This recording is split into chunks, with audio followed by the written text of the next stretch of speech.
Olá, pessoal! Uma alegria enorme estar aqui com vocês. Eu sou Benilda Brito, uma mulher negra, lésbica, de axé, mãe do Adaê, do Alaê, da Ayana, sou avó de Ana Miguel, sou neta da Dona Benigna e filha da Dona Zaira. Sou militante do movimento social negro de mulheres negras já há alguns anos, 40. E é esse movimento que me dá régua e compasso para compartilhar esse momento de troca com vocês. A gente vai falar um pouquinho sobre gestão de conflitos, afrocentricidade, amor próprio e confiança. É uma alegria estar aqui, gratidão pela sua presença. E a gente vai ver que são temas extremamente necessários e que muitas vezes muitas pessoas têm dificuldade de falar. E é difícil mesmo, porque vai exigir que a gente saia do nosso lugar de conforto. Vai incomodar a cadeira, vai incomodar as lembranças, elas vão estar incomodando o tempo inteiro para a gente fazer uma releitura daquilo que a gente aprendeu, que não era tão verdade assim, daquilo que a gente herdou e leu nos livros didáticos, aprendeu na escola e em vários aparelhos institucionais de Estado, públicos, e a gente vai ver que não era tão verdade assim, e que vai ter mais verdade naquilo que vovó falou, que mamãe falou, e que a gente aprendeu nos nossos territórios. Os nossos territórios afrocentrados de amor, de carinho, de empoderamento, em situações aparentemente simples, mas que fazem uma diferença muito grande para a nossa vida social.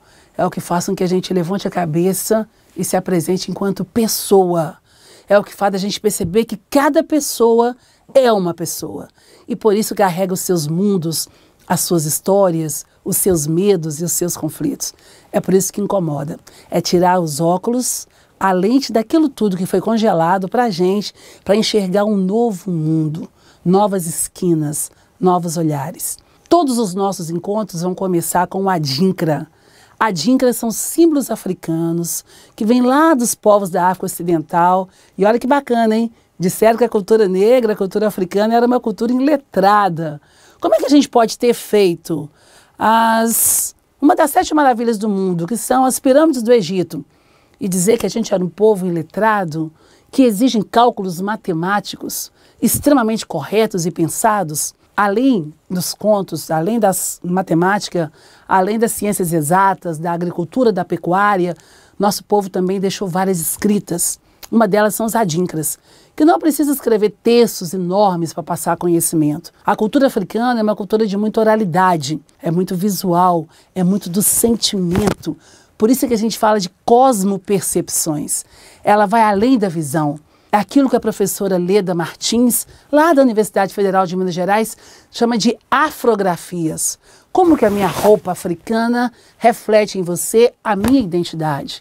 O meu cabelo, a minha conta de ançã, os búzios que eu utilizo, como que o nosso corpo grita aquela história que nós somos. Os adinkras seguem essa mesma linha. Não precisava dizer tantos textos, tantas escritas, mas desenhos, símbolos que representam sentimentos, ensinamentos, e todos eles são seguidos de provérbios. Isso vem há anos, muitos anos antes de milhões e milhões de anos antes de Cristo, e que a gente perpetua na sabedoria africana. Muita gente hoje conhece os adinkras e utiliza em tatuagens, roupas ou adereços. E esse nosso adinkra, para a aula de hoje, ele vai dizer, ele chama Maté Massier. Ele vai dizer que eu guardo aquilo que eu ouço. A gente aprende na troca. Valorizar pessoas e entender a cultura é importante. Na nossa cultura, o conhecimento não passa só pelo letramento. Quando morre um idoso, a gente costuma afirmar, é como se tivesse queimado uma biblioteca inteira. Porque o que vale não é o pós-doutorado, mas são os anos de vida. A aprendizagem passa por isso que ela é oral, é aquilo que vovó me ensinou. Então, o que eu escuto, eu ouço, eu medito, eu mudo o meu comportamento. Por isso, a pluralidade no ambiente de trabalho é fundamental. São vários pensamentos, foram várias escutas, vários aprendizados. E eu quero que a gente também, seguindo essa linha da oralidade, do nosso povo preto, que a gente tem o maior orgulho, e em muitos momentos nós vamos falar sobre eles e elas, sobre a nossa ancestralidade, trazendo uma fábula para a nossa aula de hoje, que é uma fábula do James Aggrey, um educador e político de Gana. Gana é um país lá da África Ocidental. para a gente entender que muitos dos conhecimentos hoje, muitas teorias, muitas coisas da academia, elas mamam, nascem, bebem em fontes africanas. E a gente não conhece isso. E nós vamos falar por quê. Esse conto de James Gray foi depois readaptado pelo Leonard Boff, filósofo, né, foi um grande teólogo, ele é uma pessoa muito interessante. Eu tive a oportunidade outro dia de estar numa mesa com ele, chamado A Águia e a Galinha. Mas esse conto foi adaptado pelo Leonard Boff, mas ele nasce África Ocidental, em Gana, pelo James A. Gray. Ele vai dizer que existia um fazendeiro, um camponês, que ele tinha um galinheiro enorme. A águia e a galinha. Ele tinha um galinheiro enorme. E um dia ele decidiu ter no galinheiro um filhote de ave. O que ele faz? Ele vai até a cidade comprar o filhote. E ele leva o filhote para o galinheiro. Só que ele levou um filhote de águia. Mas ele deixou no galinheiro mesmo. Ele sabia que era uma águia. Lembrem vocês que a águia é umas aves mais nobres no reino das aves. E ele colocou a águia no galinheiro com as galinhas. Passaram 5 anos, a águia já estava completamente adaptada ao galinheiro. Mas chegou um naturalista nas terras do camponês e perguntou, cara, o que essa águia está fazendo no galinheiro? Isso aqui é uma águia. O camponês falou, era uma águia quando eu comprei. Ela já virou galinha. Ela cisca como as galinhas. Ela come a comida da galinha. Agora ela já virou uma galinha. E o naturalista falou, não, de forma alguma. Ela nasceu águia. Ela tem um coração de águia. Uma águia nunca vai deixar de ser águia. E o camponês quer ver como que ela virou galinha? E pega ela e coloca para o alto. O naturalista coloca ela no ombro, fala, você é uma águia. Voe como águia. Ela tremeu, olhou para o chão, viu as galinhas ciscando, pulou do ombro do naturalista e começou a ciscar como galinha. O camponês encheu o peito. Não te disse que ela virou galinha? Ele falou, não. Amanhã nós vamos tentar de novo. E no segundo dia subiram no telhado da casa. Pegaram de novo a águia e falou, águia, você é uma águia, voe como águia. Ela olhou lá embaixo, o galinheiro e as galinhas, pulou tremendo do ombro do naturalista e voltou a ciscar como galinha. Ele não se deu por vencido e falou, nós vamos tentar pela última vez. O camponês tinha certeza que não ia dar certo. Mas ainda assim saíram na madrugada e foram para o topo de uma montanha. E lá em cima, quando o naturalista pega a águia, coloca a águia em direção ao sol e diz para ela, você é uma águia, você tem um coração de águia, voe como uma águia, seja livre. E joga a águia de cima de um penhasco. Ela deu uma bambeada, olhou e seguiu a direção do sol e voou. Nunca mais a águia voltou. Porque quem é águia não é galinha.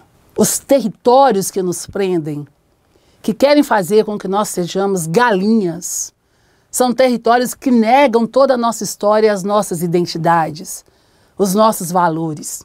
Em nome de quê? De um eurocentrismo. O que o eurocentrismo vai fazer? Uma visão eurocêntrica, que é congelar o nosso conhecimento a uma história só, a uma verdade só, a uma cultura só. Isso é o que a gente chama de epistemicídio. O professor Boaventura Santos, a nossa querida amiga filósofa Sueli Carneiro, vão trabalhar esse conceito muito bem, vocês vão encontrar várias referências bibliográficas sobre isso. O epistemicídio é uma história só, é aquela que não conta a luta do nosso povo, não conta como é que a gente resistiu à escravidão e reafirmou a nossa cultura. Não conta, por exemplo, que várias coisas da filosofia vêm da filosofia africana, não vem de Platão, de Sócrates. Antes deles existiam os povos quemetianos. Não contam que histórias como essas, contadas numa versão branca, nos congela no papel de galinha. A gente nunca vai voar se não valorizarmos o que a gente traz conosco, que a gente conservou na travessia cruel, no sequestro cruel, que foi a escravidão com o povo negro. E por isso cria uma história só. Negro é burro, negro não tem competência, negro é macaco, negro não é inteligente. Como é que eu posso contratar ou valorizar um saber negro? Como é que eu posso promover um estagiário preto? Como é que eu posso dar oportunidade para um funcionário público negro?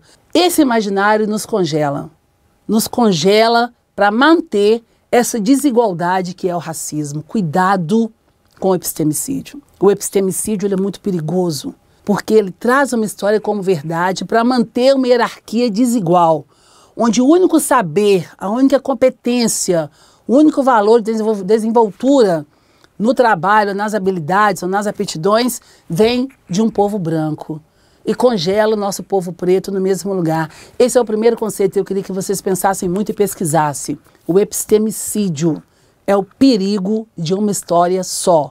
A Chimamanda também, uma escritora africana, nigeriana, maravilhosa, ela também aborda muito esse tema e vale a pena que vocês leiam. E por que o epistemicídio faz isso? Ao manter essa estrutura, a estrutura da branquitude, em que quem tem acesso a bens, às melhores condições de trabalho, às melhores condições de moradia, às melhores condições de alimentação, onde que ficam, ainda que equipamentos públicos, os melhores ou mais bem equipados em territórios majoritariamente brancos, os mais sucateados. Isso acontece com escolas, centro de saúde, a gente pode perceber isso, né? Os hospitais, a quem que eles atendem? Para quem que a política é focalizada de uma forma mais positiva ou melhorada, ainda que seja uma política pública, a gente precisa estar atento a essas sutilezas da desigualdade, que mantém desigualdades, que são aparentemente simples, mas elas são sutis, para legitimar o quê? O que a professora Aparecida Bento, de São Paulo, do CERT, vai chamar uma esquizofrenia da branquitude. O que faz uma pessoa branca, até hoje nesse país, achar que ela é superior a uma pessoa negra e se manter nesse lugar? O nosso problema não é contra as pessoas brancas.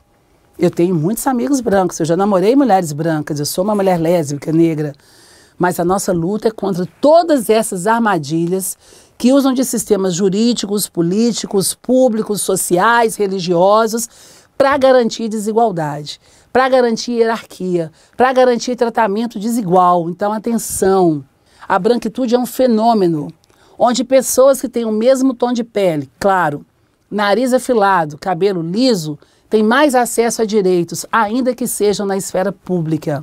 Atenção com a sutileza dos desserviços que a gente pode estar fazendo por aí, sem valorizar nossa cultura, nosso povo, nosso território. E a gente cai nessa armadilha que muitas vezes ela é, como eu disse, aparentemente simples, mas é muito eficaz, em detrimento a uma outra lógica, porque na branquitude vai me ofender, vai me assustar e eles acham que a gente quer disputar espaço com eles. A gente não quer. Então, uma pessoa negra, quando ela reivindica direitos, ela reivindica o que o racismo mais provoca na gente, que é a negação de direitos, mas mais do que isso, a negação da nossa humanidade.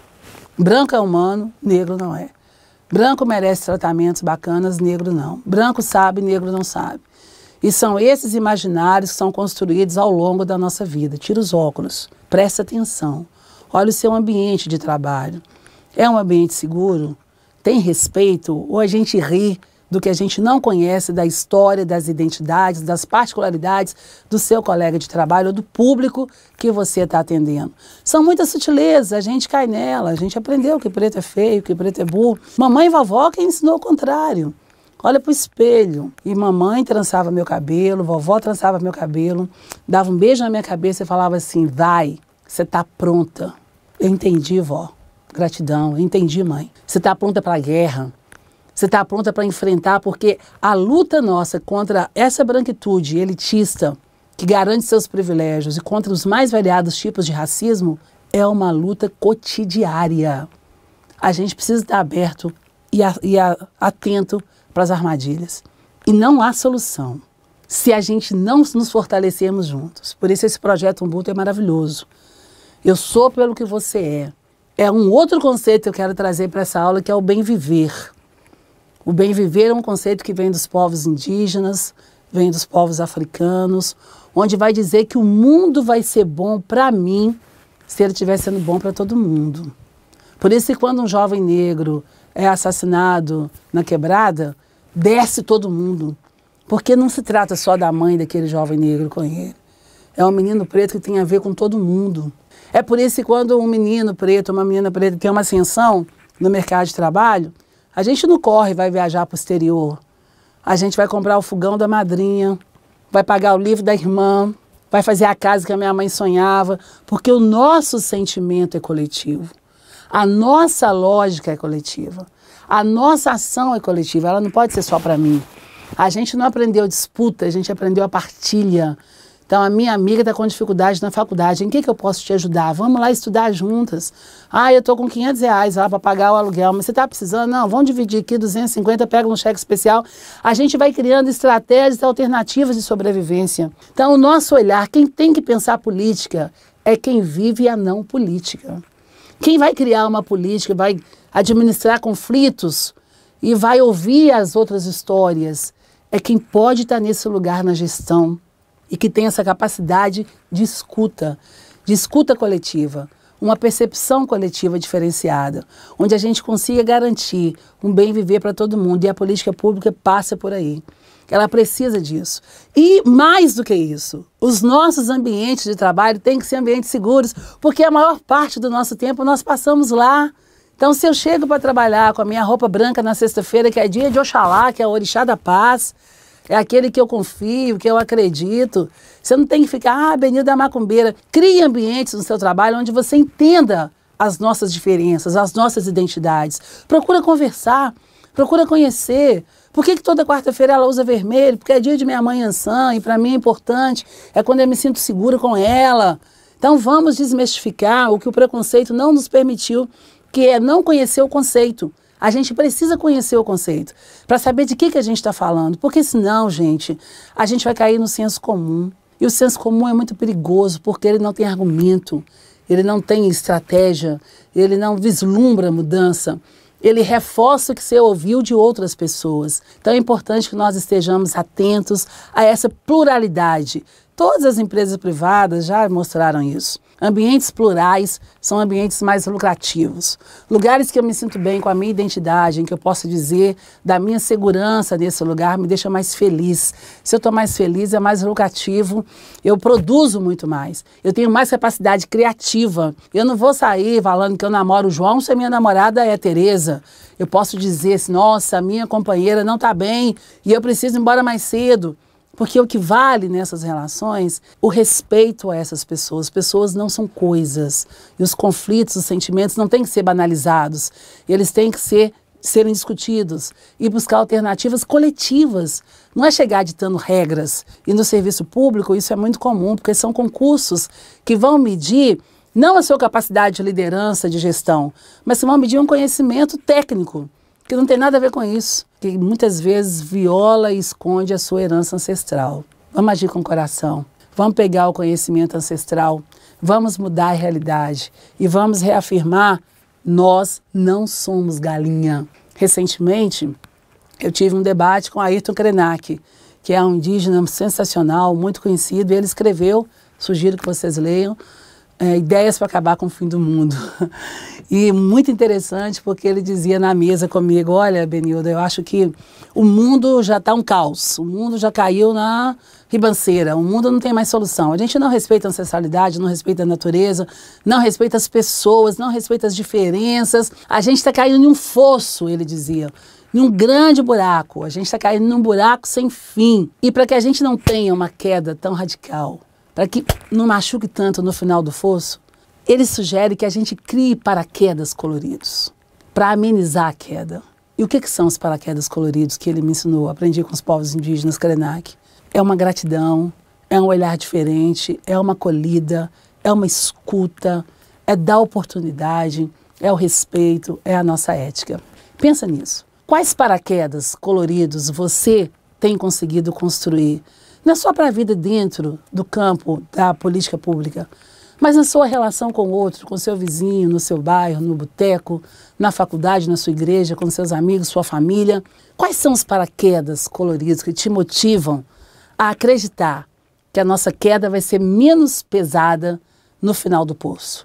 A gente precisa entender que a pluralidade é esse processo, que vai fazer com que nós sejamos e tenhamos atitudes diferentes e que consigamos efetivamente mudar a partir daquele território que nós ocupamos, seja o território do trabalho ou o território familiar. A política pública é o que vai garantir essa transformação para um largo alcance. E é o que pode garantir paraquedas coloridos, ainda que diferenciados, para uma quantidade mais plural de pessoas e que consiga atingir uma cidade, um estado ou um país. Eu acredito muito e acho que a gente vai por aí. Muita gente acha que a gente não tem referências bibliográficas importantes ou africanas em nome desse epistemicídio. Que saia dessa lógica ocidental branca. Quero dizer para vocês que nós temos muitas. Nós temos muitos autores negros, muitas autoras negras que têm construído imagens que inclusive são extremamente importantes para a gente na infância. Porque a infância é um lugar onde a gente vai aprender a gostar da gente ou não, ou negar. A gente sai do colo da mãe e cai na escola. A escola muitas vezes é cruel conosco, muitas vezes. Desde o silêncio dos livros pedagógicos até os rituais pedagógicos que fortalecem o racismo naquele cotidiano. Passa também pelo silêncio dos professores, que não param. Chamou a colega de macaco, brigou com você, tem que parar tudo. A mesma coisa acontece no ambiente de trabalho. E muitos desses conflitos voltam na nossa cabeça quando a gente está vivendo novamente uma situação de violência, ainda que nós sejamos mais velhos.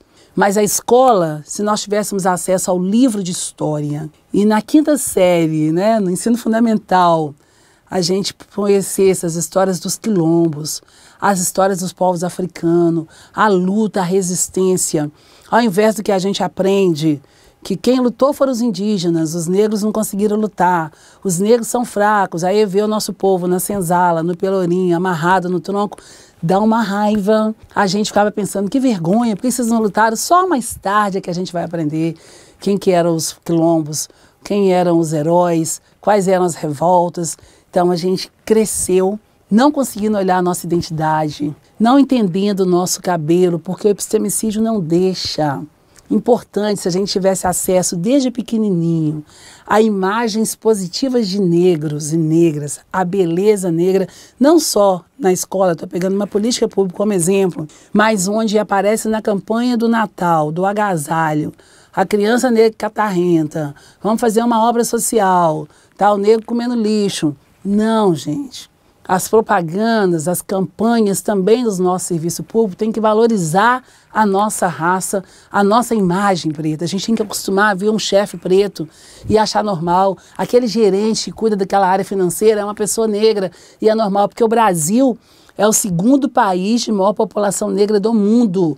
Só perde para a Nigéria, que está lá no continente africano. Lembrando que a África é um continente com mais de 50 países e nós temos valores civilizatórios fantásticos. A oralidade é um deles. Nós vamos ver na próxima aula que as nossas diferenças físicas, elas são diferenças causadas por adaptações geográficas. Não tem nada a ver com inferioridade racial ou não. Nós já provamos isso em nome da ciência. Então a gente precisa refazer esse racismo institucional que é alimentado no estrutural para mudar mentalidades. Então o profissional de saúde tem que olhar para uma mulher negra e falar, olha, a medicina já estudou, a saúde já estudou que miomatose é uma reincidência em mulheres negras. Nós, mulheres negras, temos mais capacidade de ter miomas. Então, qualquer ginecologista, qualquer enfermeiro, qualquer profissional da saúde pública, quando vê uma mulher negra lá, tendo um acompanhamento ginecológico, tem que ter uma preocupação. Você já olhou, você tem miomas? A pressão alta é a 2ª causa-morte do nosso povo. A gente precisa estudar isso. A primeira é o quê? A violência policial, em função do racismo. O câncer de mama é mais comum em mulheres não negras do que em nós. Mas quando vem na gente, a gente morre mais rápido. Porque a eficácia do medicamento é diferente para as nossas mulheres negras e a reação vai ser diferente para as mulheres brancas. A política pública precisa saber disso. A política pública precisa desenhar uma política que vai atingir todas as pessoas, mas garantindo igualdade. A gente não quer privilégios, a gente quer também direitos.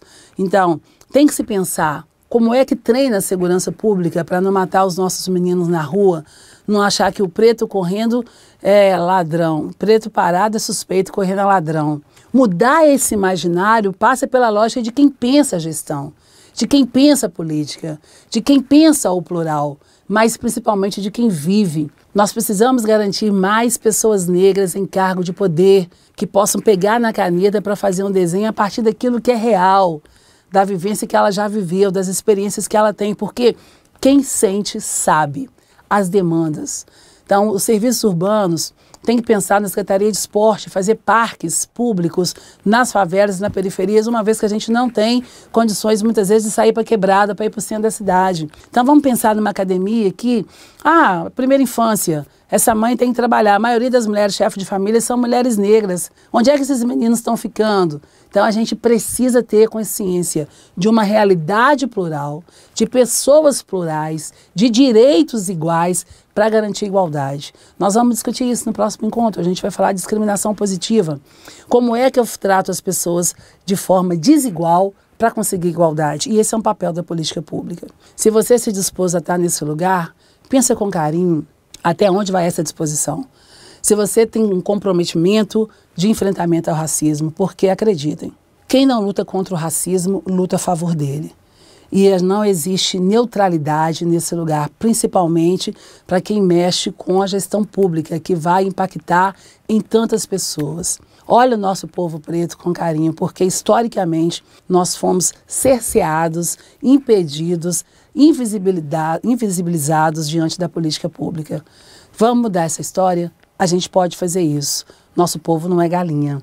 A gente precisa acreditar nessa águia que a gente tem internamente. Quantas vezes pensaram que nós éramos galinha, nós, pessoas pretas, e ainda pensam, olha pra gente e não acreditam. Então essa resistência coletiva é importante, esse encontro é importante, mas a sua postura pessoal, da sua identidade, sua autonomia.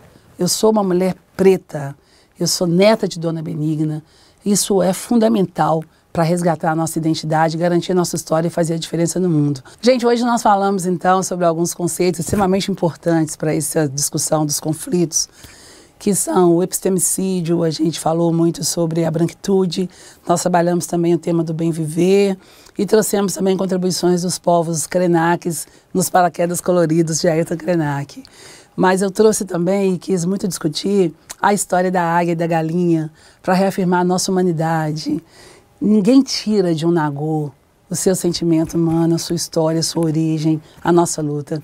Então é resgatar o nosso poder, a nossa capacidade criativa e, mais do que tudo, o respeito à nossa ancestralidade e à nossa identidade. Então vamos fazer paraquedas coloridos coletivos para garantir que mais pessoas tenham menos queda no final do poço, mas garantir um mundo melhor para todo mundo que passe pela lógica indígena e africana, que são as dos povos andinos. Gratidão por estarmos juntos.